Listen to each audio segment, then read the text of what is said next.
I heard another story today. Another one. I heard another story today about another baby. A tiny, freaking tiny child taking their own life.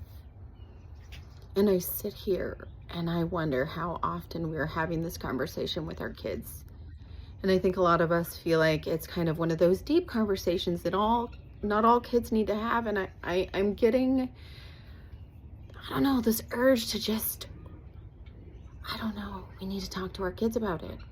So I don't know anybody's names because that's just, I'm not good at it. But last week I read about a young boy, I can't remember what state either, but he got caught in a scheme where he got manipulated by a catfish into sending pictures of his private parts.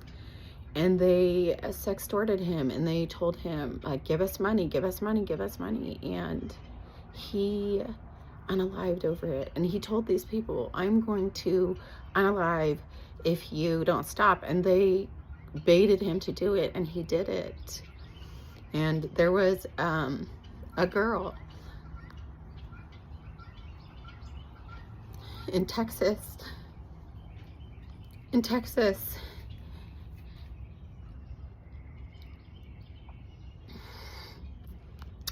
I think, my goodness, like, are we having these conversations with our kids enough? Are we pulling them aside and using these opportunities to talk to them? Like, not that it's like the perfect opportunity, right?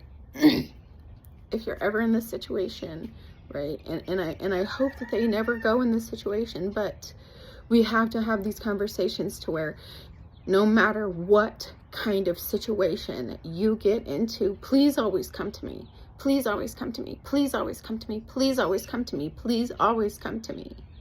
Please. If we go into these states of being able to tell our kids that no matter what they have done or no matter what they're going through, they can always come to us, that opens, oh my gosh, the door to just have them know that they have a safe place at home. And I'm not saying that that's not what happened with these other kids. I'm not saying that at all.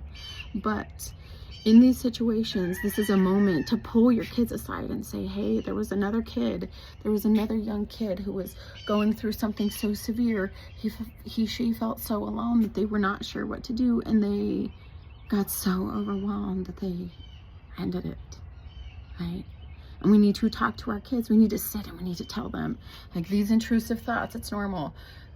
Living is difficult. Like, we get it. And oh gosh, there are things like we have to educate ourselves on the warning signs. We have to actually put a real commitment into choosing to be kind. We have to put a real commitment into choosing not to bully people and trying to, you know, have a zero tolerance for it and encourage people to stop doing it.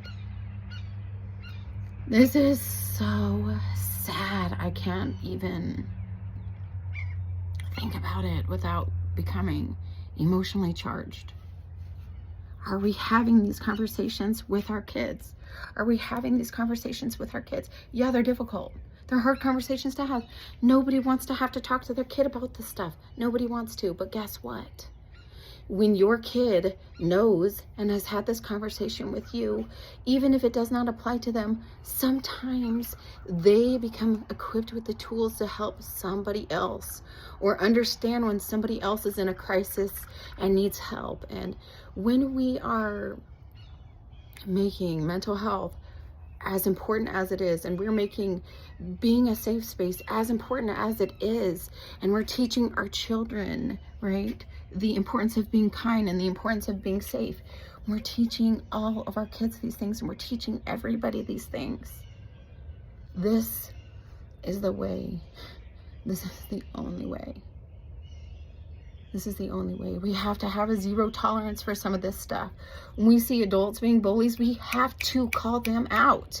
Those adult bullies teach kids how to be children bullies, right?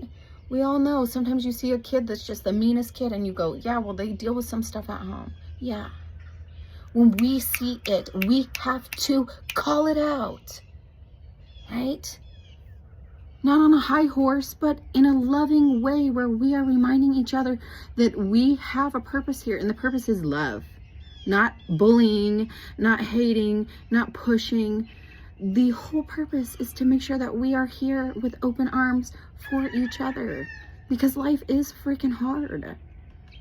Are we having these conversations with our children? Are we setting up the protocols for them in a crisis? Do they know what to do if they have intrusive thoughts? Do they know what to do if somebody comes to them who is ideating? Do your kids know what to do? Because if they don't, or, you know, if you need a refresher, take the time. Pull something out of the horrible stuff that you're seeing on the news with these kids and make it a learning experience. We have to do it. We have to do it. We have to do it. We have to be safe for them. We have to do it.